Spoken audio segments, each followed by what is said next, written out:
नमो लोये सौहरिहन्ताणम् नमो लोये सौहृदानम् नमो लोये सौभागिर्यानम् नमो लोये सौज्यायानम् नमो लोये सौत्रिकालवर्ति सावनम् ओंकारमिन्दु संयुक्त नित्यम् जायन्ति योगिनः कामदम् औषधम् च ओंकाराय नमो नमः मङ्गलम् भगवान् मङ्गलम् गौतमो मंगलम कुंकुंडारी उजेन्द्रमोसु मंगलम नमः समरिसाराय स्वानुभूत्या चकास्ते चित स्वभावाय भवाय सर्वा विभाव नियुद्ध निराधार।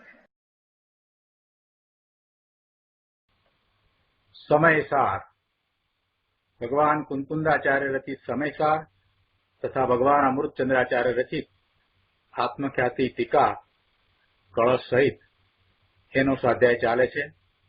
एમાં નિર્જરા અધિકારમાં ગાથા 218 અને ગાથા 219 ચાલી રહી છે। ગાથા 218 અને 219માં એ વાત આવી કે જ્ઞાની કે જે સર્વદ્રવ્યો પ્રત્યે રાગ છોડનારો છે એવો જ્ઞાની કોઈ પણ દ્રવ્ય છે એના પ્રત્યે નો રાગ એને નથી એવો જ્ઞાની એ ભલે કર્મ મધ્યે રહેલો હોય તો પણ એટલે કે કર્મના ઉદયને કારણે આવેલા સંયોગોની વચમાં છે અને એવા સંયોગો તરફ સામાન્ય રીતે બધાને રાગ થાય છે, એમાં એકત્વ મમત્વ થાય છે, એમાં કર્તૃત્વ બુદ્ધિ જાગે છે, એવા એ સંયોગો છે। તો એવા સંયોગોની વચ્ચે રહ્યો હોય તો પણ એ જ્ઞાની કર્મ રૂપી રજથી લેપાતો નથી। કેવી રીતે? તો ઉદાહરણ આપ્યું છે કે જેમ સોનું છે તે કાદવની વચ્ચે પડ્યું હોય, ઘણો કાળ સુધી કાદવની વચ્ચે પડ્યું રહે તો પણ એને કાટ લાગતો નથી। અને આનાથી વિપરીત ઊંધું અજ્ઞાની છે કે જે સર્વ દ્રવ્યો પ્રત્યે રાગી છે, એટલે કે કર્મના ઉદયો છે એને કારણે સંયોગો છે અને એ સંયોગો સાથે એને એકત્વ છે, મમત્વ છે, એમાં એને કંઈક કરવાના ભાવ છે, એટલે કર્તૃત્વ બુદ્ધિ પણ છે, એવો એ અજ્ઞાની આવા સંયોગો વચ્ચે રહ્યો છે ત્યારે એ કર્મરજથી લેપાય છે, એટલે કે એને કર્મનો બંધ પડે છે। કેવી રીતે?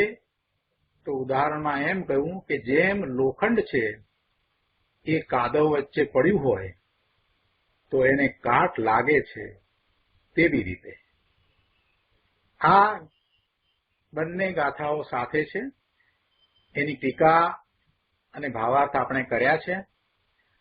હવે આજે આ ગાથાઓ ઉપર પૂજ્ય ગુરુદેવ કાનજી સ્વામીએ ભાવવાહી પ્રવચન આપ્યું છે એ આપણે લઈએ। પ્રવચન રત્નાકર ભાગ 7મો, પાના નંબર 376, ગાથા 218, 219 ટીકા ઉપરનું પ્રવચન।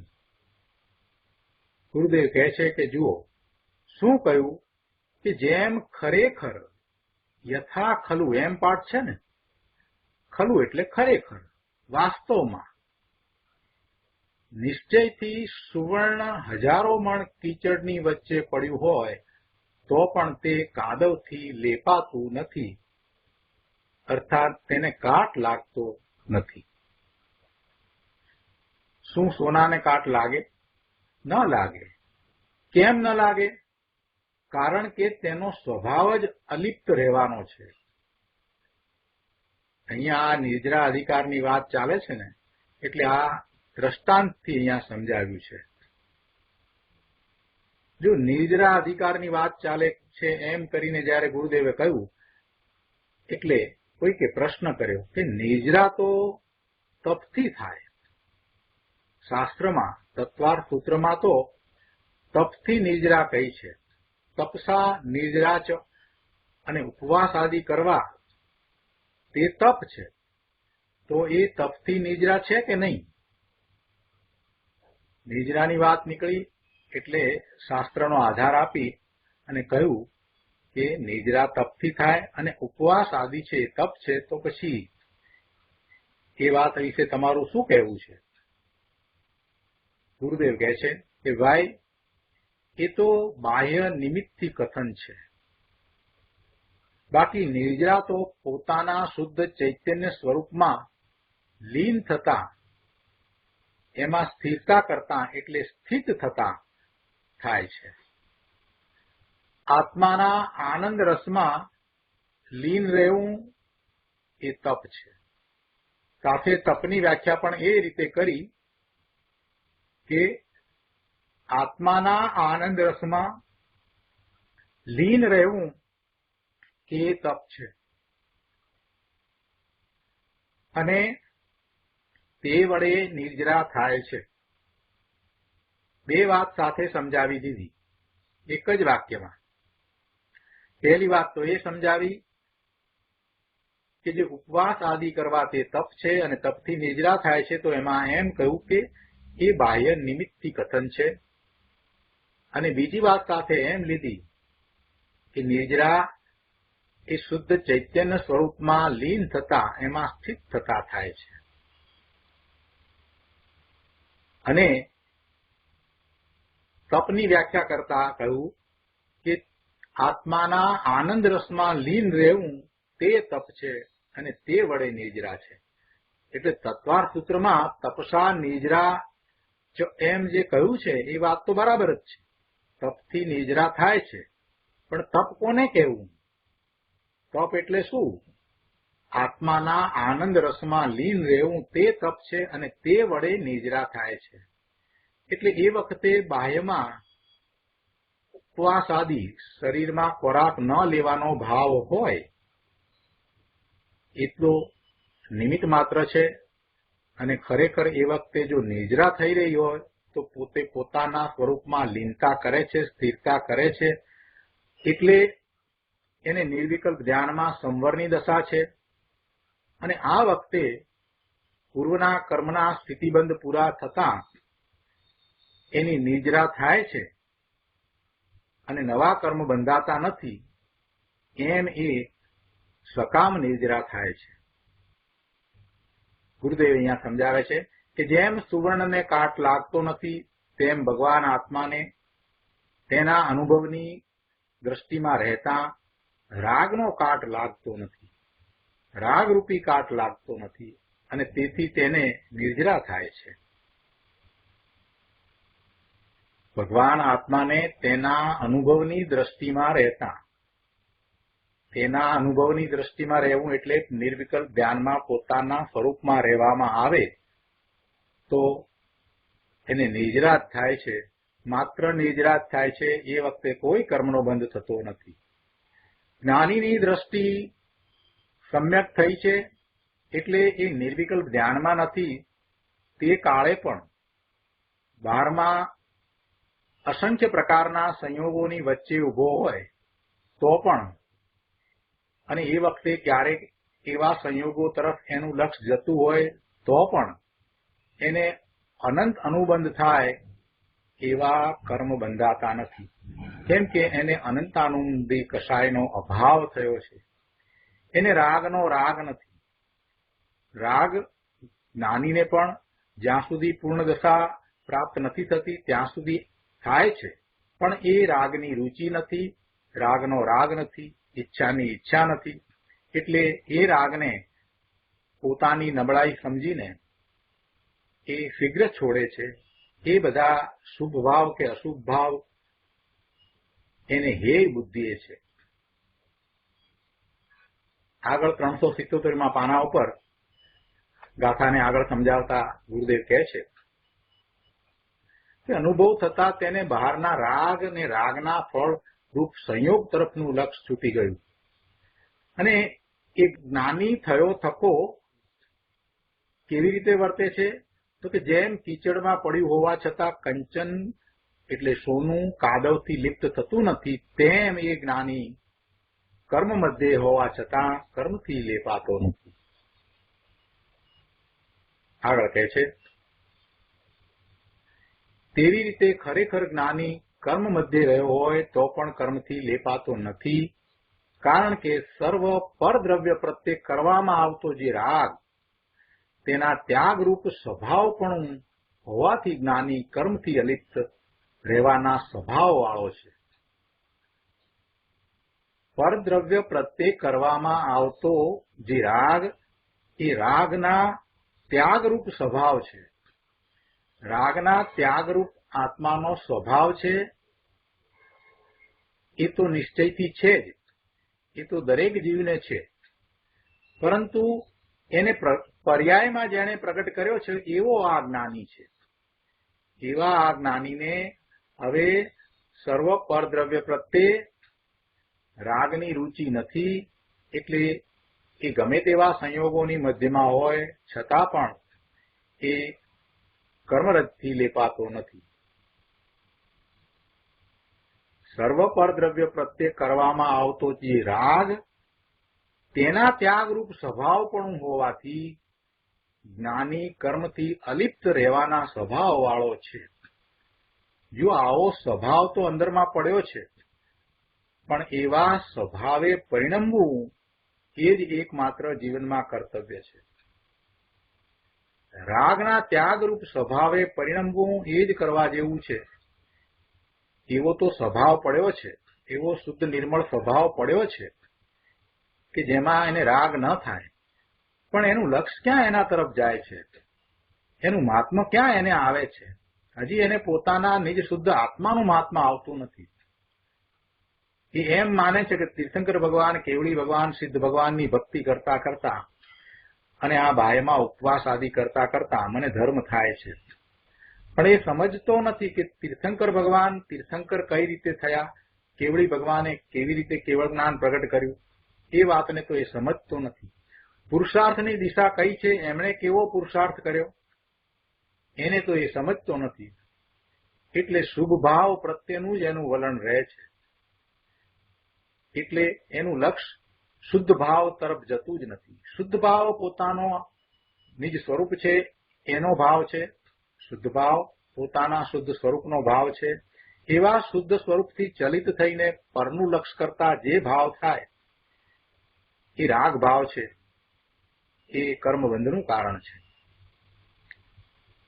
પણ જ્ઞાની અનુભવ સહિત આ વાતને જાણે છે કે આ બધા શુભ કે અશુભ ભાવ એ મારા નથી, હું ભગવાન આત્મા એનાથી જુદો છું, એ મારામાં હોય નહીં.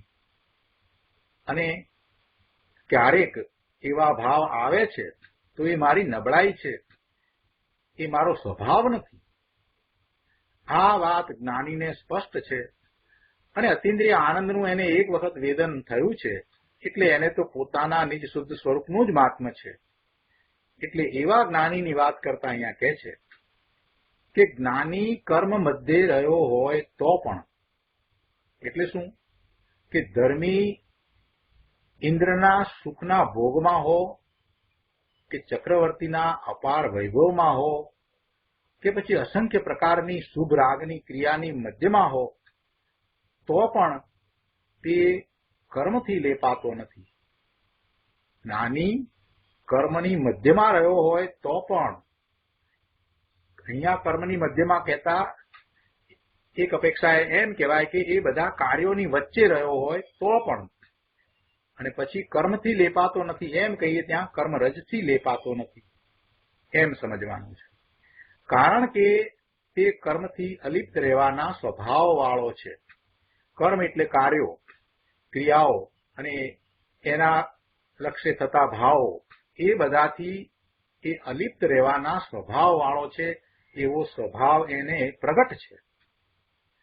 ભગવાન આત્મા ચિદાનંદ ઘન પ્રભુ સદા નિર્લેપ સ્વભાવી છે. ધર્મીને પોતાની દ્રષ્ટિ નિરંતર સદા નિર્લેપ સ્વભાવી આત્મા પર છે. જો આત્માનો સ્વભાવ જ એવો છે. ચિત્ત આનંદ ઘન પ્રભુ, જ્ઞાન આનંદનો એ સાગર ભગવાન આત્મા સદાય નિર્લેપ છે. પણ એનું લક્ષ કરે અને એવા સ્વભાવને પ્રગટ કરે ત્યારે એને ખ્યાલ આવે ને. વાતો કરવાથી કાંઈ વળવાનું નથી. પ્રભુ એવા સ્વભાવનું મહાત્મ્ય લાવીને પોતે શુદ્ધ છે, પોતે ચૈતન્ય ચમત્કાર છે, એટલું જ નહીં પણ સિદ્ધ ભગવાનના જ્ઞાનમાં, તીર્થંકર ભગવાનના જ્ઞાનમાં પોતે ભવ્ય સિદ્ધ સમાન દેખાયો છે, એ વાત આવી છે, એનો એને સ્વીકાર કરવો જોઈએ. તીર્થંકર ભગવાનના જ્ઞાનમાં એ ભવ્ય દેખાયો છે કે એ પોતે સિદ્ધ સમાન છે, શુદ્ધ છે, અને એવા પોતાના શુદ્ધ સ્વરૂપને પોતાની જાતે જ પ્રગટ કરી શકે એવો છે, એવો સામર્થ્યવાન છે. એ વાતનો એને પહેલા નિર્ણય કરવો જોઈએ, નિર્ધાર કરવો જોઈએ. હજી નિજ સ્વરૂપ તરફ એને કોઈ અહોભાવ જ આવતો નથી તો પછી વાત ક્યાંથી બનશે? પોતાનું શુદ્ધ સ્વરૂપ, એનો ભાવ, અહો મારું શુદ્ધ સ્વરૂપ આવું, મારું સ્વરૂપ સિદ્ધ સમાન, અને એ પણ ભગવાનના જ્ઞાનમાં એવું સિદ્ધ સમાન દેખાયું છે. અને ભગવાનની વાણીમાં એમ વાત આવી છે કે તું મારા જેવો જ છો, તારે પુરુષાર્થની જ જરૂર છે. આટલી બધી વાત આવીને છતાંય હું હજી આ શું કરી રહ્યો છું? મારા સિદ્ધ સમાન શુદ્ધ સ્વરૂપને હું ગમે ત્યાં રગદોળી રહ્યો છું, ગમે તેવી પર્યાયમાં હું આ રગદોળી રહ્યો છું. આ મોટો અપરાધ છે. એવો એને અંદરમાંથી ભાવ આવવો જોઈએ, એવું એને અંદરમાં ચિંતન જાગવું જોઈએ, એમ એને મનન થવું જોઈએ. શાસ્ત્રોની વાતને સમજીને એને આ ભાવને લાવવાનો છે. સતત આ ભાવ રહેશે તો પછી એક વખત નિર્વિકલ્પ ધ્યાનમાં એવા શુદ્ધ આત્મ સ્વરૂપની પ્રાપ્તિ જરૂર થશે. અહીંયા કહે છે કે ભગવાન આત્મા ચિદાનંદ ઘન પ્રભુ સદાય નિર્લેપ સ્વભાવી છે. આ આત્મા, મારો આત્મા, હું સદાય નિર્લેપી છું, હું તો આનંદ ઘન છું. આવી દ્રષ્ટિ ધર્મીને છે તો મને પણ એવી જ દ્રષ્ટિ હો. તીર્થંકર ભગવાને એમ કહ્યું છે તો એ વાતમાં કાંઈ શંકા નથી, એમાં સંશય કરવા જેવું કંઈ રહેતું નથી. મને પણ આ જ ભાવ સતત રહેવો જોઈએ. અન્ય ભાવે હું શા માટે પરિણમું છું? એમ કરી અને એને મનોમંથન કરવાની જરૂર છે. ભગવાન આત્મા ચિદાનંદ ઘન પ્રભુ સદા નિર્લેપ સ્વભાવી છે. ધર્મીને પોતાની દ્રષ્ટિ નિરંતર સદા નિર્લેપ સ્વભાવી આત્મા પર છે. તેની દ્રષ્ટિ રાગ પર નથી. તેથી તે અનેક રાગની ક્રિયાઓ મધ્યે હોવા છતાં કર્મથી લેપાતો નથી. અનેક પ્રકારની શુભાશુભ ભાવની ક્રિયાઓ ચાલતી હોય, એની વચ્ચે રહ્યો હોય, સંસાર અવસ્થામાં હોય તો પણ એ કર્મથી લેપાતો નથી. આગળ 5મા પેરેગ્રાફમાં કહે છે કે જ્ઞાની, જ્ઞાની એટલે શું? જ્ઞાનીની શું વાત કરવી? ગુરુદેવને જયારે જ્ઞાનીની વાત આવે ત્યારે તો અંદરમાંથી એવો ભાવ આવે, એવી વાત કરે. પોતે આત્મજ્ઞાની સંત હતા એટલે જે વાત આવતી હતી તે અંદરમાંથી આવતી હતી. કાંઈ ગોખેલી વાત કે શાસ્ત્રની સમજ દ્વારા આવેલી વાત ન હતી. એ પોતે આત્મજ્ઞાની સંત હતા, મહાપુરુષ. એમની વાત તો અનુભવ સહિતની હતી. અહીંયા કહે છે કે જ્ઞાની, જ્ઞાની એટલે કોઈ એમ માને કે બહુ જ્ઞાન ક્ષયોક્ષમ એટલે ઉગાડ હોય તે જ્ઞાની, એટલે આ માહિતીને જાણનારો છે તે જ્ઞાની, શાસ્ત્રોનો અભ્યાસ કરવા વાળો છે કે એના અર્થ કરવા વાળો છે એ જ્ઞાની, એમ વાત નથી. અહીં તો જ્ઞાની એટલે શુદ્ધ ચૈતન્ય રસમાં, જ્ઞાન આનંદ રસમાં લીન થઈ જે પ્રવર્તે છે તે જ્ઞાની છે. આત્મજ્ઞાની તે જ્ઞાની છે. સમ્યક દર્શન, સમ્યક જ્ઞાન જેને થયું છે એ જ્ઞાની છે. તેને જ્ઞાની કહો કે ધર્મી કહો એક જ છે. જેને અંતરમાં સ્વાનુભવ રસ પ્રગટ થયો છે તે ચોથે ગુણ સ્થાનકે વર્તતો જીવ જ્ઞાની છે, ધર્મી છે. અને તે સર્વ કર્મ મધ્યે, કર્મ એટલે શું? કર્મ નામ શુભ ક્રિયાકાંડ અને કર્મની સામગ્રી મધ્યે રહ્યો હોય તો પણ, એવા કાર્યોની વચ્ચે, એવી સામગ્રીની વચ્ચે, એવા સંયોગોની વચ્ચે રહ્યો હોય તો પણ તે કર્મથી લેપાતો નથી. જેને અંતરમાં અતિન્દ્રિય આનંદનો રસ પ્રગટ થયો છે તેને સર્વ રાગનો રસ ઉડી ગયો છે. અને તે કર્મથી લેપાતો નથી એમ કહે છે. આગળ પાના નંબર 378 ઉપર બીજા પેરેગ્રાફમાં ગુરુદેવ કહે છે કે જેમ જેને દૂધપાકનો સ્વાદ આવ્યો તેને જુવારના રોટલાનો સ્વાદ ઉડી જાય છે, તેમ ધર્મીને કે જેને અનાકુળ આનંદનો સ્વાદ આવ્યો, અતિન્દ્રિય આનંદનું વેદન થયું, તેને આકુળતારૂપ રાગનો રસ ઉડી જાય છે. અનાકુળ આનંદના સ્વાદની આગળ આકુળતારૂપ રાગનો રસ તો એને કેવો લાગે? ઝેર જેવો લાગે. એટલે એ એમાં રાગમાં લિપ્ત થતો નથી, તેનાથી અલિપ્ત રહે છે. કેમ લિપ્ત થતો નથી? કારણ કે સર્વ પરદ્રવ્ય પ્રત્યે કરવામાં આવતો જે રાગ, તેના ત્યાગરૂપ સ્વભાવપણું જ્ઞાનીને છે.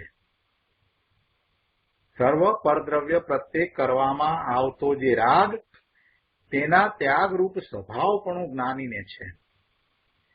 જ્ઞાનીને રાગના અભાવ સ્વભાવપણું છે. બીજી રીતે કહીએ તો એમ કહેવાય કે જ્ઞાનીને રાગના અભાવ સ્વભાવપણું છે. વસ્તુ આત્મા રાગના અભાવ સ્વભાવપણે છે અને જ્ઞાનીને પણ રાગના અભાવ સ્વભાવપણું છે. જેવો આત્માનો રાગના અભાવ સ્વભાવપણે ભાવ છે, એવો જ ભાવ જ્ઞાનીએ પર્યાયમાં પ્રગટ કર્યો છે. એટલે જ્ઞાનીને પણ રાગના અભાવ સ્વભાવ ભાવપણું છે. આગળ ત્રીજા પેરેગ્રાફમાં કહે છે કે આ બધા શેઠિયાઓ, રાજાઓ, અરે દેવો એ બધા દુઃખી છે. કેમ કે તેઓ બહારની ચમકમાં, બહારના વૈભવની ચમકમાં ગૂંચવાઈ ગયા છે, રોકાઈ ગયા છે. તથા કોઈ અજ્ઞાની વ્રત આદિ પાળે તો પણ તે દુઃખી છે. કેમ કે તે શુભરાગના પાસમાં, શુભરાગના પ્રેમમાં, શુભરાગની રુચિમાં ગૂંચવાઈ ગયો છે. કર્મજનિત સામગ્રીને અને શુભરાગને તેઓ પોતાના માને છે. કર્મના ઉદયને કારણે જે સામગ્રી પ્રાપ્ત થઈ છે એને, અને એનું લક્ષ થતા જે શુભરાગ આવ્યો છે એને એ પોતાના માને છે. એટલે એમાં એ ગૂંચવાઈ જાય છે, એમાં એ રોકાઈ જાય છે. તેથી રાગની મધ્યમાં અને સામગ્રીની મધ્યમાં પડેલા તેઓ કર્મથી બંધાય છે, જ્યારે ધર્મી બંધાતો નથી. કેમ કે ધર્મીને તો રાગના અભાવ સ્વભાવરૂપ સ્વભાવપણું છે, એવું સ્વભાવપણું એને પ્રગટ કર્યું છે. આગળ ચોથા પેરેગ્રાફમાં કહે છે કે શું કહેવું છે કે ભગવાન આત્મા રાગના ત્યાગ સ્વભાવરૂપ પ્રભુ જ્ઞાન આનંદ સ્વભાવ છે. એટલે કે વ્યવહાર રત્નત્રયના રાગના પણ અભાવ સ્વભાવરૂપ આત્મા છે. આત્મા રાગના ત્યાગ સ્વભાવરૂપ છે. આત્મા કેવો છે? રાગનો ત્યાગ એને સહજ છે, અંદરમાંથી છે. એટલે કે આત્મામાં રાગની ઉત્પત્તિ કરાવવા વાળો કોઈ ગુણ નથી. એટલે સહજ રીતે જ આત્મા રાગના ત્યાગ સ્વભાવરૂપ છે. અને એવો સ્વભાવ જ્ઞાનીએ પ્રગટ કર્યો છે. તો હવે એમાં કોઈ પણ રાગ હોય એ આવી જાય. એટલે શુભભાવ છે એ પણ એમાં આવી ગયો. એના પણ ત્યાગ સ્વભાવરૂપ આત્મા છે. એટલે કે વ્યવહાર રત્નત્રયના રાગના પણ અભાવ સ્વભાવરૂપ આત્મા છે. એમાં વ્યવહાર રત્નત્રયનો રાગ પણ આવતો નથી. એનાથી જુદો ભગવાન આત્મા છે. એટલે વ્યવહાર રત્નત્રયના રાગના અભાવ સ્વભાવરૂપ આત્મા છે. આત્મા તો જ્ઞાન આનંદ સ્વભાવરૂપ છે, કઈ રાગના સ્વભાવરૂપ નથી. પછી ગમે તે રાગ હોય, કોઈ પણ રાગના સ્વભાવરૂપ આત્મા નથી. રાગના ત્યાગના સ્વભાવરૂપ છે. જેનો સ્વભાવ જ એવો છે, એટલે આત્માનો સ્વભાવ જ એવો છે, એને જ્યારે એવો સ્વભાવ પ્રગટ થયો છે તો પછી એને લેપાવા પણ ક્યાંથી થાય? ગુરુદેવ કહે છે કે જેનો સ્વભાવ રાગના અભાવ સ્વરૂપ છે તેને વ્યવહાર રત્નત્રથી કેમ લાભ થાય, એટલે કે ન થાય, અને એનાથી લાભ ન થાય એટલે પછી એમાં એ લેપાય પણ નહીં, એમાં એને એકત્વ પણ થાય નહીં, મમત્વ પણ થાય નહીં.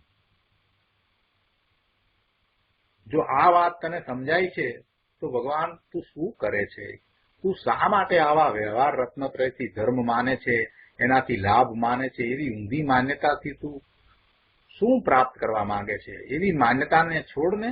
ગુરુદેવ એમ સમજાવે છે કે જે ભગવાન આત્મા નો સ્વભાવ જ એવો છે કે રાગના અભાવ સ્વરૂપ સ્વભાવ છે, રાગના ત્યાગ સ્વરૂપ જેનો સ્વભાવ છે, એને વ્યવહાર રત્નત્રયથી લાભ કેવી રીતે થાય, એટલે કે ન થાય. અને એમ છે છતાં ભગવાન આ તું શું કરે છે? વ્યવહારથી રાગથી લાભ થાય એવી ઊંધી માન્યતાથી તને નુકસાન છે ભાઈ. તારા હિતની વાત અમે તો કરીએ છીએ. આ તો સંતોની વાણી આવી છે, એને અમે તારી આગળ રજૂ કરીએ છીએ. આગળ ગુરુદેવ કહે છે કે દેવગુરુ શાસ્ત્રની શ્રદ્ધાનો રાગ, પંચ મહાવ્રતનો રાગ કે શાસ્ત્ર ભણવાનો રાગ ઇત્યાદિ સર્વ રાગના અભાવ સ્વભાવ રૂપ આત્મા છે. એટલે કે એક પણ જાતનો રાગ આત્માના સ્વભાવમાં નથી. આત્માનો સ્વભાવ એ નથી. અહીંયા તો પરમ શુદ્ધ આત્માનું જે શુદ્ધ સ્વરૂપ છે એની વાત ચાલે છે. આત્માનું શુદ્ધ સ્વરૂપ કેવું છે? તો કે એ શુદ્ધ સ્વરૂપમાં કોઈ પણ પ્રકારનો રાગ નથી. એ રાગના અભાવ રૂપ આત્માનું સ્વરૂપ છે. અને એવા સ્વરૂપની પ્રાપ્તિ કરવી છે તો એ રાગ દ્વારા તો થાય જ નહીં. જે એનો સ્વભાવ જ નથી એના દ્વારા એની પ્રાપ્તિ ક્યાંથી થશે? જો બહુ સહેલાઈથી સમજાય એવી વાત છે કે આત્માનો સ્વભાવ એ રાગ સ્વભાવ નથી, એમાં રાગ થાય એવો કોઈ ગુણ નથી. તો પછી એ રાગ દ્વારા એવા શુદ્ધ સ્વરૂપની પ્રાપ્તિ કેવી રીતે થાય? એ દ્વારા થાય જ નહીં. શુભરાગ આવે એ વાત જુદી છે. શુભરાગને સારો માનવો એ બીજી વાત છે. શુભરાગ આવવો એક વાત છે અને શુભરાગને સારો માનવો એ બીજી વાત છે. આટલી વાતને સમજવાની છે. એટલે ખોટી દલીલમાં ઉતર્યા વિના વાતને અહીંયા પકડવાની છે કે શુભરાગ તો આવશે આવશે આવશે ને આવશે જ. પૂર્ણદશા જ્યાં સુધી પ્રગટ ન થાય ત્યાં સુધી જો તેને શુભરાગ નહીં આવે તો એ શુભમાં ચાલ્યો જશે. એટલે એવું તો બનતું જ નથી. જેને શુદ્ધનો પુરુષાર્થ છે એને શુભરાગ જ આવે. જ્યારે જ્યારે એ શુદ્ધ ભાવમાં નથી ત્યારે એને શુભરાગ જ હોય. અનેક પ્રકારે શુભ ભાવ હોય. પૂજા ભક્તિ વિનયના ભાવ હોય, વ્રત તપના ભાવ હોય, પ્રભુ પ્રત્યે અહોભાવના ભાવ હોય. એટલે એવો શુભરાગ તો એને હોય હોય હોય ને હોય. પણ એને ભલો જાણીને, એને સારો જાણીને ત્યાં અટકી જવું કે પછી એને છોડીને પોતાના શુદ્ધ સ્વરૂપમાં જવું, આનો નિર્ણય જાતે કરવાનો છે. ધર્મનું સ્વરૂપ અહીંયાથી સમજવાનું છે કે આ કઈ રીતે ધર્મ છે. શાસ્ત્રોની વાતને અહીંયા આ રીતે પકડવાની છે કે મારે શું કરવાનું છે. ઘણા પૂછે છે કે રમેશભાઈ શરૂઆતમાં અમારે શું કરવું? હું કહું છું કે શરૂઆતથી આ જ કરવાનું છે. એક વખત સ્વાધ્યાયમાં પણ એવો પ્રશ્ન કરવામાં આવ્યો હતો કે શરૂઆતમાં નાના બાળકોને તો આપણે શુભભાવની વાત કરવી જોઈએ. મેં કહ્યું શા માટે? શુભભાવને શુભભાવ જ કહેવો જોઈએ અને શુદ્ધ ભાવની વાત એમને સમજાવવી જોઈએ. ઈશ્વર કાંઈક કરે છે અને ઈશ્વર પાસે માગીએ ને આ બધી વાત જે આવી છે ને એ આ શુભભાવને સારો માનતા આવી છે. કેમ કે શુભભાવના મૂળમાં આ અંદરમાં એક વાત ગર્ભિતપણે પડી છે કે ભગવાન પ્રત્યેની ભક્તિનો જો શુભભાવ નહીં હોય ને તો ભગવાન આપણને કાંઈ આપશે નહીં, ભગવાન આપણને દુઃખ આપશે. આ ઊંધી માન્યતા પડી છે. ભગવાન દુઃખ ના આપે, ભગવાન સુખ પણ ના આપે.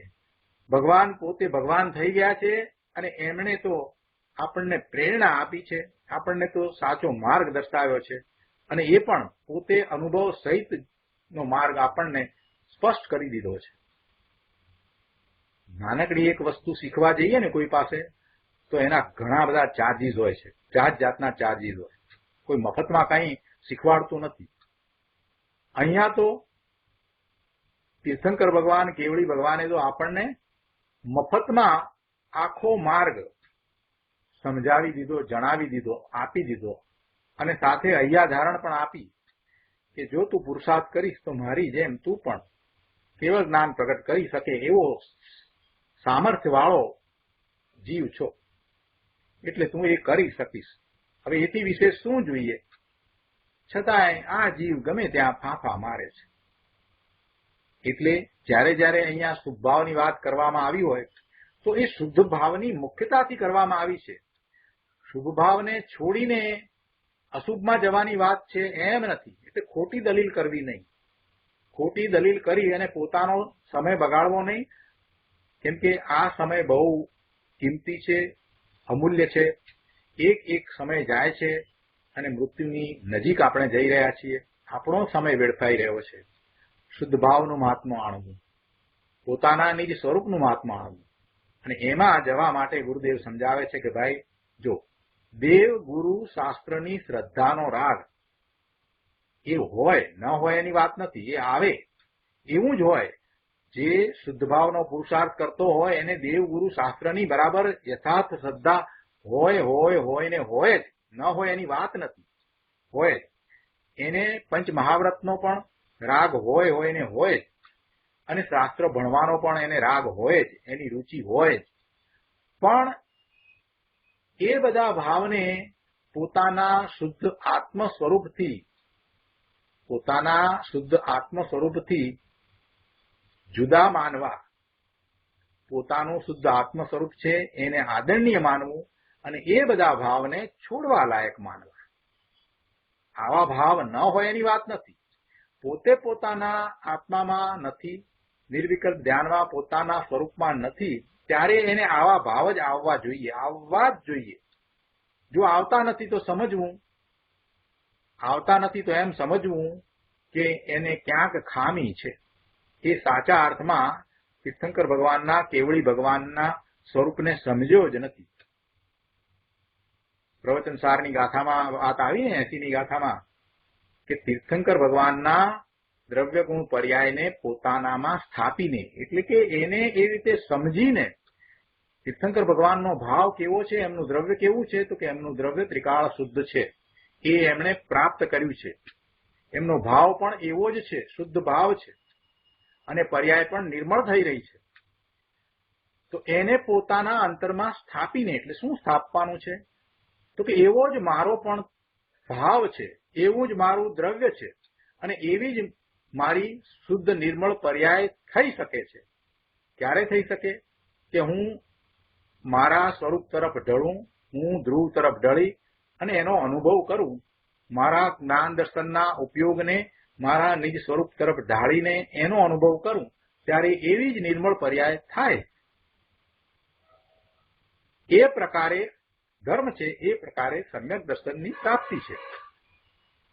એટલે અહીંયા ગુરુદેવ એ વાતને સમજાવે છે કે ભાઈ આવા બધા ભાવ આવે છતાં પણ એ કઈ આત્મામાં નથી, એ આત્માથી ભિન્ન છે, જુદા છે. એટલે આત્માના સ્વરૂપમાં એ નથી. એટલે આત્મા એવા રાગના અભાવ સ્વભાવ રૂપ છે. એવો નિર્ણય કરી અને પોતાના સ્વરૂપમાં જવું. દેવ ગુરુ શાસ્ત્રની શ્રદ્ધાનો રાગ, 5 મહાવ્રત પાળવાનો રાગ કે શાસ્ત્ર ભણવાનો રાગ ઇત્યાદિ સર્વ શુભ રાગના અભાવ સ્વભાવ રૂપ આત્મા છે. અને આનંદ રસના રસિયા જ્ઞાનીને સર્વ રાગના અભાવ સ્વભાવ પણ પ્રગટ થયું છે. એટલે એને એવું અલિપ્ત સ્વભાવપણું છે. એ બધા રાગથી, શુભ ભાવથી અલિપ્ત છે.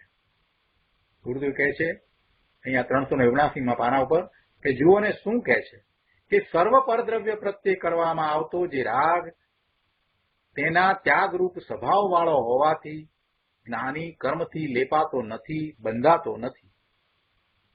અસ્થિરતાનો થોડો રાગ જ્ઞાનીને પણ આવી જાય છે અને તેટલો તેને થોડો બંધ પણ છે, પણ તેને અહીં ગણતરીમાં લીધો નથી. અહીં તો જ્ઞાનીની દ્રષ્ટિ રાગ પર નથી, દ્રષ્ટિ શુદ્ધ એક જ્ઞાયક ભાવ પર છે. તો કહ્યું કે કર્મ મધ્યે હોવા છતાં પણ જ્ઞાની કર્મથી લેપાતો નથી. આવી વાત છે. આગળ છેલ્લા પેરેગ્રાફમાં કહે છે કે ભાઈ વસ્તુનું સ્વરૂપ જ આવું છે અને જેવું છે તેવું જ્ઞાની કહે છે. અનુભવ સહિત જ્ઞાની જાણે છે એટલે એમ જ એને પ્રકાશે છે.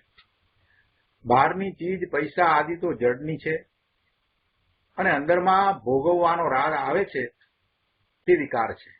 પેલા પૈસા, રાત રચેલું કોમ્પ્યુટર, ડેસ્ક, આ બધું જે છે એ તો જડ જુદું, એનાથી જુદું જ છે. અને અંદરમાં એને ભોગવવાનો, એને મેળવવાનો, એને રાખવાનો એ જે કોઈ ભાવ આવે છે એ બધો રાગ છે, એ વિકાર છે. એ કઈ આત્માનો સ્વભાવ નથી. ભગવાન આત્માનો તો રાગના ત્યાગરૂપ જ્ઞાન આનંદ સ્વભાવ છે અને સ્વભાવ પર જેની દ્રષ્ટિ છે તેવો આત્મજ્ઞાની પણ રાગના અભાવ સ્વભાવે પરિણમે છે. તે રાગના રસથી રહિતપણે પરિણમે છે અને આનું નામ ધર્મ છે, આનું નામ મોક્ષનો માર્ગ છે. પણ આને માટે નવરાશ લઈ અને સમજવું પડે, વિચાર કરવો પડે, આશંકાઓ દૂર કરવી પડે અને પછી પાકી દ્રઢ શ્રદ્ધા કરી અને બરાબર વિશ્વાસપૂર્વક પુરુષાર્થ કરવો પડે. પહેલા તો દ્રઢ શ્રદ્ધા કરવી પડે કે ના, વસ્તુનું સ્વરૂપ આમ જ છે, અને પછી એવો જ પુરુષાર્થ કરવો પડે.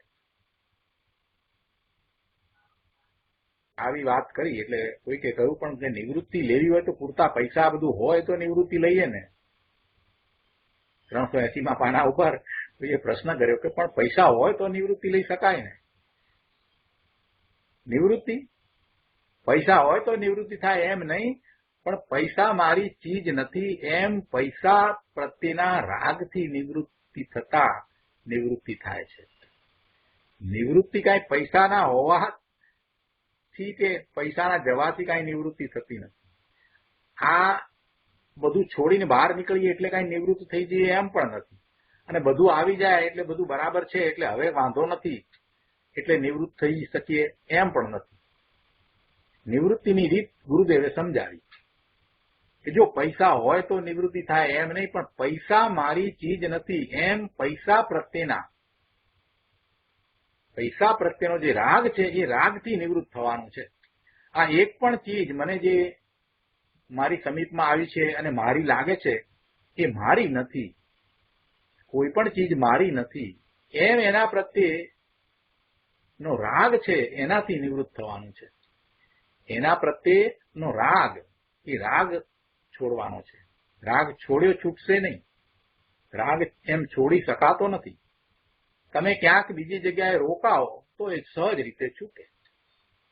એટલે કે તમને તમારા આત્માની લક્ષ્મીનું મહાત્મા આવે અને એ જ મારું છે અને એમાંથી જ મને સુખ આનંદની સમૃદ્ધિની પ્રાપ્તિ થશે એમ થાય એટલે એનું લક્ષ્ય રહ્યા કરે. એટલે આ બહારની બધી પૈસાની ને જોબની ને આ બધી પંચાયતોમાં પડવાનું મન થાય નહીં. એટલે એનાથી નિવૃત્ત થવાય. ક્યાંક આપણે રોકાઈએ એક જગ્યાએ તો બીજી જગ્યાએથી આપણે નિવૃત્ત થઈએ છીએ. એટલે નિવૃત્તિ તો એ રીતે થાય. બાકી એમ બોલીએ કે ના ના આ બધા પૈસા બધા છે પણ મને કાંઈ એનો રાગ નથી એમ બોલીએ પણ એથી કાંઈ થતું નથી. જો એમાં કાંઈક મોટી ખોટ આવે તો ખ્યાલ આવી જાય કે કેટલો રાગ છે એ ખબર પડી જાય. પૈસા ક્યાંક ધીર્યા હોય અને ના આવે ત્યારે કેટલો વલોપાત થાય છે એ ઉપરથી આપણને ખબર પડે કે આપણને કેટલો રાગ છે. એટલે ટૂંકમાં એમ એ નિવૃત્તિ થતી નથી, એમ એ રાગ છૂટતો નથી. રાગ છૂટવાનો તો એક જ રસ્તો છે કે એનાથી વિશેષ મહત્વનું કંઈક પકડાઈ જાય તો આ પેલું છૂટી જાય. જ્યાં $5 ફાયદો થતો હોય અને એમાં 1 કલાક બગડતો હોય અને બીજી તરફ $500 ફાયદો થતો હોય અને અડધો કલાક બગડતો હોય, એટલે સહેજે આ $5 ફાયદાવાળી વસ્તુ નજીકમાં હોય ને તો એને છોડીને આપણે ચાલ્યા જઈએ કે ના મૂકો, આ ભલે પડ્યું નજીકમાં છે તો એ કંઈ નહીં, પણ પેલું $500 મને અડધો કલાકમાં પ્રાપ્ત થાય છે ત્યાં મારે જવું છે. એટલે પેલું છૂટી જાય છે. એ રીતે મારા નિજ સ્વરૂપમાંથી મને શાશ્વત આનંદની પ્રાપ્તિ થાય છે અને આ વાત સિદ્ધ થયેલી છે. આ વાત અનાદિથી સિદ્ધ થયેલી છે. ઘણા જીવોએ એ પ્રાપ્ત કર્યું છે. આવો જ એને નિર્ધાર થાય એ આત્મા તરફ વળે. એ પછી બધેથી નિવૃત્ત થઈ જાય. નિવૃત્તિ આમ કઈ થતી નથી. એ એક રીતે નિવૃત્ત થશે તો બીજી જગ્યાએ પ્રવૃત્ત થશે. થોડા વખત પહેલા મને કોઈએ પૂછ્યું હતું, મને કે રમેશભાઈ હવે મને એમ થાય કે હું બધું છોડી દઉં. મેં કીધું ના, હમણાં ના છોડશો. મને કે કેમ? મેં કીધું હજી તમને જ્યાં સુધી તમારા આત્માનું મહાત્મા આવે નહીં અને તમે જ્યાં સુધી 8-10 કલાક સુધી પણ પોતાના સ્વરૂપની વાત કરતા કંટાળો નહીં, એવી દશા તમારી જ્યાં સુધી ન થાય ત્યાં સુધી આ જોબ છોડવાથી તમને કાંઈ પ્રાપ્ત થવાનું નથી. કેમ કે એ જોબ છોડી અને તમે બીજી પ્રવૃત્તિમાં પડશો, બાહ્ય પ્રવૃત્તિ, સેવાના નામે ક્યાંક રોકાઈ જશો કે આ હું બીજાની સેવા કરું છું ને એવા ભાવમાં રોકાઈ જશો. એટલે એમાં કઈ ફાયદો બહુ થવાનો નથી. શુભ ભાવમાં જશો અને આવું તો અનંતવાર કરી ચૂક્યા છો. એટલે પહેલા તો સ્વરૂપનું મહાત્મ્ય લાવો, શાસ્ત્રોનો અભ્યાસ કરો, વધુ ને વધુ સ્વાધ્યાય કરો અને પોતાનામાં રહેવાનો જ પ્રયત્ન કરો. તમને હજી એમ થતું હોય કે કોઈક આવે તો આપણે વાત કરીએ, બીજાની સાથે વાત કરીએ, તો સમજવું કે હજી તમે કાચા છો, તમને આત્માનું મહાત્મા આવ્યું નથી. કેટલાક લોકો એમ કહે છે કે ભાઈ સ્વાધ્યાય ને બધું બરાબર છે, 1 કલાક ઠીક છે, પછી આખો દિવસ તો ન ગમે. એનો અર્થ એ થયો કે એને આત્મા ગમતો નથી. જો તમને આત્મા ન ગમતો હોય, તમે સતત પોતાના આત્માને પ્રેમ ન કરી શકતા હો, તમને સતત પોતાના નિજ શુદ્ધ સ્વરૂપનું મહાત્મા ન રહેતું હોય, તો પછી ગમે તે છોડો, વાવા થઈ જાઓ, જંગલમાં જાઓ, તોય કાંઈ સરવાનું નથી. ત્યાં જઈને બીજી ઉપાધિ તમે જાતે જ વહોરી લેવાના છો. બીજી જગ્યાએ રોકાઈ રહેશો, અન્ય પ્રવૃત્તિમાં રોકાઈ રહેશો. એટલે એનું નામ નિવૃત્તિ નથી. સાચી નિવૃત્તિ સ્વરૂપના લક્ષ્ય જ થાય, બીજી કોઈ રીત નથી. સ્વરૂપનું મહાત્મા આવવું જોઈએ. તીર્થંકર ભગવાન, કેવળી ભગવાનનું મહાત્મા આપણને આવ્યું છે એટલે એમની પાસે આપણે માગ્યા કરીએ છીએ એવું મહાત્મા નહીં. તીર્થંકર ભગવાનનું મહાત્મા તો એ રીતે આવવું જોઈએ કે એમણે માર્ગ દર્શાવ્યો છે અને એ માર્ગે ચાલતા મને કેટલી તકલીફ પડે છે, કેટલું કઠણ છે, સ્વરૂપમાં જવું કેટલું અઘરું છે, એમ કરીને એમના પ્રત્યે અહોભાવ આવે કે પ્રભુ અમે તો સ્વરૂપમાં રહી શકતા નથી, જ્યારે આપ તો સ્વરૂપમાં સ્થિર થઈ ગયા, એમ અહોભાવ આવે અંદરમાંથી, આંખમાંથી આંસુ આવી જાય, ત્યારે આ તીર્થંકર ભગવાનનું મહાત્મા આવ્યું કહેવાય. એટલે દેરાસરમાં જઈએ, દર્શન કરવા મંદિરમાં જઈએ તો માત્ર પ્રતિમાના દર્શન કરવા માટે નથી જતા. એ દ્વારા આપણે તો તીર્થંકર ભગવાનને યાદ કરીએ છીએ, એમના પુરુષાર્થને યાદ કરીએ છીએ અને ત્યાંથી હૈયાધારણ લઈને આવીએ છીએ કે પ્રભુએ આ પ્રાપ્ત કર્યું છે અને પ્રભુના જ્ઞાનમાં એમ આવ્યું છે કે હું પણ એવો સક્ષમ છું, તો હું જરૂર પ્રાપ્ત કરીશ. અને અત્યાર સુધી મેં પુરુષાર્થ નથી કર્યો એટલે મેં જીનેશ્વર ભગવાનની આજ્ઞાને માની નથી, એ મારો દોષ છે, એ મારો અપરાધ છે, એવું ત્યાં કન્ફેશન કરી અને બહાર નીકળવું. મંદિરમાં જઈએ તો માગીને નહીં, પણ પ્રભુ આપે જે મને કહ્યું, આપનો જે ઉપદેશ છે એને મેં સ્વીકાર્યો નહીં, એ મારો મોટામાં મોટો અપરાધ છે. આપે મને આપની સમાન કહ્યો, સિદ્ધ સમાન કહ્યો, આટલો મોટો મને કહી દીધો છતાં પણ મેં એ વાતને સ્વીકારી નહીં અને બીજાઓની વાતમાં હું આવી ગયો. બીજાઓ મને માન આપે એ મને ગમે છે અને આપે મને આટલું મોટું માન આપ્યું એનું મને મહત્વ જ નથી લાગ્યું. અરે રે, ધિક્કાર છે મને. આવો જેને ભાવ આવે છે ને એ સ્વરૂપ તરફ વળે છે. બાકી તો નિવૃત્તિ પૈસાથી કે બીજી અનેક પ્રકારની જોબ વગેરેની પ્રવૃત્તિથી નિવૃત્તિ લેવાથી કાંઈ વળવાનું નથી. આત્માને લક્ષ્ય જ નિવૃત્તિ હોય, આ વાત યાદ રાખજો. સ્વરૂપનું મહાત્મા લાવો, નિજ સ્વરૂપ શુદ્ધ છે એ જ પ્રાપ્ત કરવાનું છે. તીર્થંકર ભગવાન, કેવળી ભગવાને એ જ પ્રાપ્ત કર્યું છે. અનંત સિદ્ધ થયા એ પોતે પોતાના સ્વરૂપની પ્રાપ્તિ દ્વારા થયા છે, એવો નિર્ધાર કરીને એના તરફ વળવાનું છે.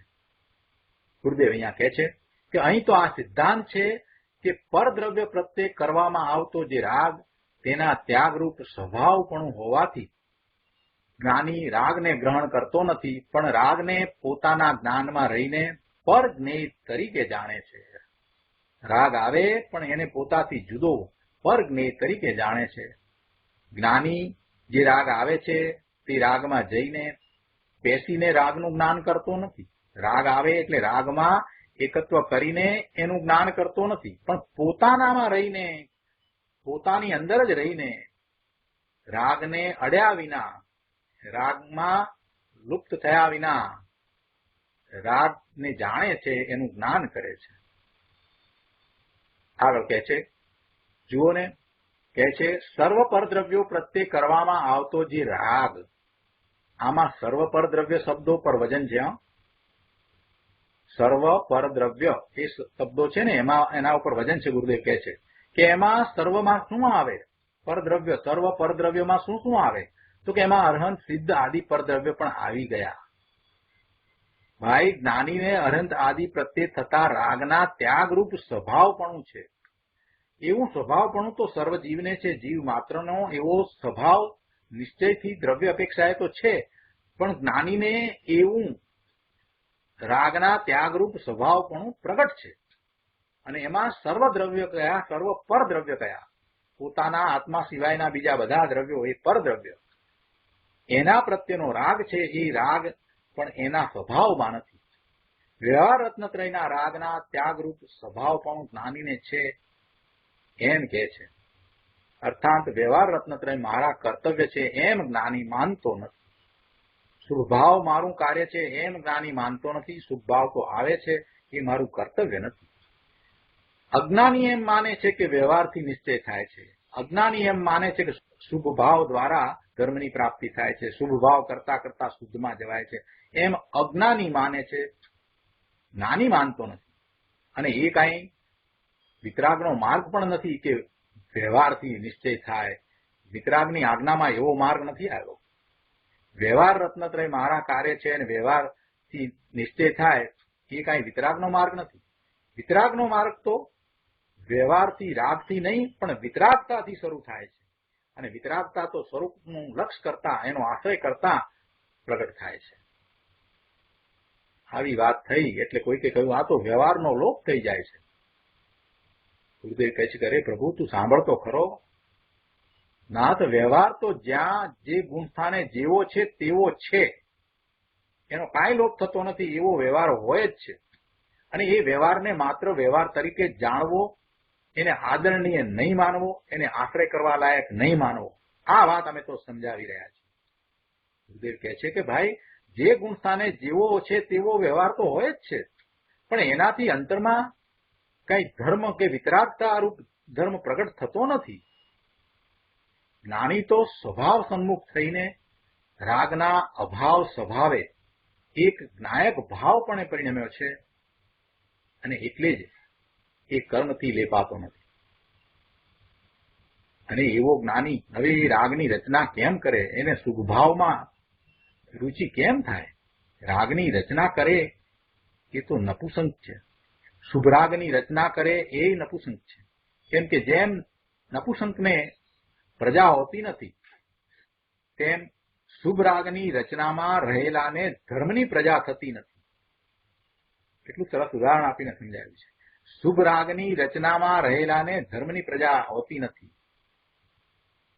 જ્ઞાનીને જે રાગ વ્યવહાર હોય છે તેને તે માત્ર સ્વભાવમાં રહીને જાણે જ છે, કરતો નથી. સ્વભાવમાં રહીને જાણે છે. પોતે ક્યાં ઉભો રહીને જાણે છે? પોતાના સ્વભાવમાં ઉભો રહીને જાણે છે. પહેલા પણ આપણે આ વાત કરી હતી કે આપણે વર્તમાન પર્યાયમાં ઉભા રહીને જોઈએ છીએ ને, એટલે અનેક પ્રકારના વિકલ્પો આવે છે. વર્તમાન પર્યાયને બે ઘડી માટે જો ભૂલી જઈએ તો સમ્યક દર્શન થાય. અંતર્મુહૂર્તની અંદર બે ઘડીની જરૂર નથી પ્રભુ. અંતર્મુહૂર્તમાં સમ્યક દર્શન થાય, સમ્યક જ્ઞાન થાય. આપણે તો વર્તમાન પર્યાયમાં જ સતત ઉભા રહીએ છીએ. હું કહેતા રમેશ, હું કહેતા મનુષ્યપણું જ્યાં સુધી ખસશે નહીં ને ત્યાં સુધી આપણે વર્તમાન પર્યાયમાં જ છીએ. અને વર્તમાન પર્યાયમાં ઉભા રહેતા સ્વરૂપમાં જવાતું નથી. એટલે વર્તમાન પર્યાયને ભૂલીને મારું આ સ્વરૂપ છે જ નહીં, પહેલા એવો નિર્ણય કરીને મારું કેવું સ્વરૂપ છે, શુદ્ધ નિશ્ચય નહીંથી હું ભગવાન આત્મા કેવો છું, એવા થઈને, એવા પોતાની જાતને માનીને, પોતા વિશે એવી શ્રદ્ધા કરીને, એટલે સ્વભાવમાં રહીને જો વિચાર થાય, ભલે વિકલ્પ હોય તો પણ એ સ્વરૂપનો જ વિચાર થશે. બીજું બધું પોતાથી જુદું લાગશે, પોતાથી ભિન્ન લાગશે. અને એમ એ ભેદ જ્ઞાન કરતા આગળ વધતા વધતા નિજ સ્વરૂપની દ્રષ્ટિ કરી અને ધર્મની પ્રાપ્તિ કરશે. એટલે જેને એવી સ્વરૂપની દ્રષ્ટિ થઈ છે, જેને એવો સ્વભાવ અનુભવમાં આવ્યો છે, એ સ્વભાવમાં જ રહે છે. ભલે બહારમાં છે, સંયોગોની વચ્ચે છે, છતાં પણ એ સ્વભાવમાં રહે છે. એટલે કે એ સ્વભાવમાં રહીને પોતે કોણ છે એ એને સતત જણાય છે, અનુભવાય છે. એટલે એ બીજા બધાને પોતાથી જુદા જ જાણે છે, એ બધાને જ્ઞેય તરીકે જાણે છે. એટલે એવા રાગને જ્ઞાની જ્ઞેય તરીકે જાણે છે. ક્યારે જ્ઞેય તરીકે જાણે છે? કે જ્યારે એ જ્ઞાની પોતે સ્વભાવમાં રહ્યો છે ત્યારે, એટલે કે એ જ્ઞાની થયો છે ત્યારે. જ્ઞાની થયો છે એ સ્વભાવમાં જ. જ્ઞાનીને જે રાગ વ્યવહાર હોય છે તેને તે માત્ર સ્વભાવમાં રહીને જાણે જ છે. એટલે રાગ આવ્યો છે છતાં એનો એ કરતા થતો નથી.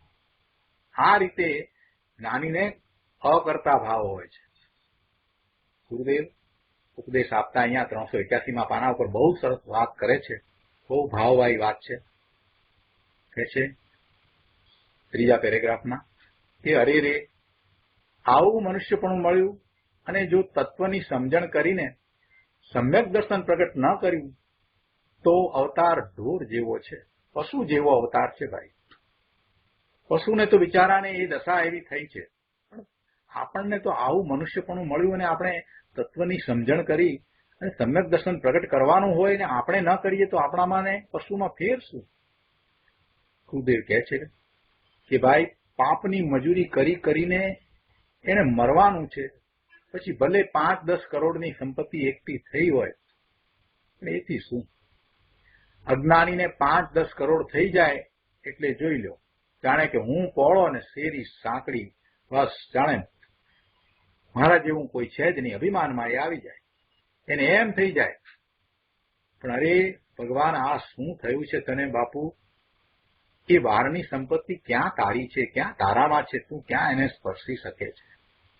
અહીંયા તો કહે છે કે કોઈ દિગંબર નગ્ન મુનિ થયા, 5 મહાવ્રત પાળે, પણ જો તેને રાગમાં રસ છે, રુચિ છે, એકત્વ છે, તો તે પણ અજ્ઞાની છે. અને તેને જેમ લોઢાને કાદવમાં કાટ લાગે છે તેમ મિથ્યાત્વનો કાટ લાગે છે. તે કર્મથી લેપાય છે, કર્મથી બંધાય છે. કેટલી બધી ઊંચી વાત છે. અહીંયા તો પ્રભુ દીક્ષા લઈ લીધી હોય, નગ્ન દિગંબર મુનિ થયા હોય તો પણ વાત બનશે નહીં. રાગનો રાગ જ્યાં સુધી છૂટે નહીં ત્યાં સુધી વાત બનવાની નથી. અને રાગનો રાગ જેને છૂટ્યો છે એવા આત્મજ્ઞાની ની અહીંયા તો વાત ચાલે છે કે એ કર્મથી લેપાતા નથી. આગળ 382 પાના ઉપર કહે છે ત્રીજા પેરેગ્રાફમાં કે અજ્ઞાનીનો રાગને ગ્રહણ કરવા રૂપ સ્વભાવ છે. તેને શુદ્ધ ચૈતન્યનું ગ્રહણ કરવા પણ નથી, તેથી રાગને ગ્રહણ કરવાનો તેનો સ્વભાવ છે. અજ્ઞાનીને રાગની પકડ છે, તેથી તે કર્મ મધ્યે રહ્યો થકો કર્મથી લિપ્ત થાય છે, લેપાય છે, કર્મનો બંધ કરે છે. જ્યારે જ્ઞાનીને રાગ આવે છે પણ રાગની પકડ નથી. જ્ઞાની તો રાગના ત્યાગરૂપ સ્વભાવ વાળો છે, તેથી તેને રાગની પકડ નથી. તેથી તે કર્મ મધ્યે હોવા છતાં કર્મથી લિપ્ત થતો નથી, કર્મથી લેપાતો નથી, કર્મનો બંધ કરતો નથી. જ્ઞાની સ્વભાવને પકડે છે, જ્ઞાની સ્વભાવને પકડે છે ને રાગને છોડી દે છે. જ્યારે અજ્ઞાની સ્વભાવને છોડી દે છે અને રાગને પકડે છે તો તે રાગથી બંધાય છે. આવી વાત છે. ભાવાર્થ ઉપરના પ્રવચનમાં કહે છે કે જો શું કહ્યું કે જ્ઞાની શુભાશુભ પરિણામની મધ્યમાં રહેલો હોય છતાં તેને કર્મ બંધાતું નથી, કેમ કે શુભાશુભના કાળે પણ તેની દ્રષ્ટિ શુદ્ધ ચૈતન્ય સ્વભાવ પર છે. ચૈતન્ય સ્વભાવ પરથી દ્રષ્ટિ એની હટતી જ નથી. જ્યારે અજ્ઞાની કર્મથી બંધાય છે, કેમ કે એની દ્રષ્ટિ શુભાશુભ પરિણામમાં છે. શુભાશુભ પરિણામ જ હું છું એમ અજ્ઞાનીની પરિણામ ઉપર દ્રષ્ટિ છે. અજ્ઞાનીની દ્રષ્ટિ પર્યાય ઉપર છે, તેથી તે બંધાય છે. આવો જ્ઞાન અને અજ્ઞાનનો મહિમા છે. જો અજ્ઞાનનો પણ સાથે મહિમા એમ શબ્દ મૂક્યા ને એટલે કોઈએ પ્રશ્ન કર્યો કે જ્ઞાનનો મહિમા તો બરાબર સમજાયો, પણ અજ્ઞાનનો મહિમા ગુરુદેવ કેમ કહ્યો? ગુરુદેવ સમજાવે છે કે ભાઈ, રાગને કે જે પોતાનો સ્વભાવ નથી તેને પોતાનો માને તે અજ્ઞાનનો મહિમા. અનુભવ પ્રકાશમાં કહ્યું છે कि तेरी शुद्धता भी बढ़ी, तेरी अशुद्धता भी बढ़ी. અશુદ્ધતા પણ તારી મોટી છે. તું અશુદ્ધતામાં એવો રાચી રહ્યો છે કે અનંતકાળથી રખડી રહ્યો છે. તારી અશુદ્ધતા ઘણી મોટી છે ભાઈ, પાર ન પમાય એવી તો તારી અશુદ્ધતા છે. આ તો પર્યાયની વાત છે. અહીંયા આત્માના સ્વભાવની વાત નથી. આ પર્યાયમાં જે અશુદ્ધતા છે એની વાત છે. બાકી અંદર શુદ્ધતાની તો શું વાત થાય પ્રભુ. શુદ્ધ ચૈતન્ય મૂર્તિ પ્રભુ આત્મા શુદ્ધ શુદ્ધ શુદ્ધ શુદ્ધ એક ચૈતન્યના પ્રકાશનું નૂરનું પૂર છે. એની શું વાત કરીએ. અને એની દ્રષ્ટિ થતા જે નિર્મળ પરિણતિ પ્રગટે તેની પણ સી વાત. એ નિર્મળ પરિણતિ એવા પરિણામો અશુદ્ધતાને પોતામાં ભળવા દેતા નથી. એવો કોઈ અચિંત્ય જ્ઞાનનો મહિમા છે. તો આ રીતે આપણે આ બંને ગાથાઓ પૂરી કરીએ છીએ. ગાથા 218 અને 219 અહીંયા પૂરી થાય છે. આજનો સ્વાધ્યાય આપણે અહીંયા સુધી રાખીએ છીએ. સુખધામ અનંત સુસંત ચરી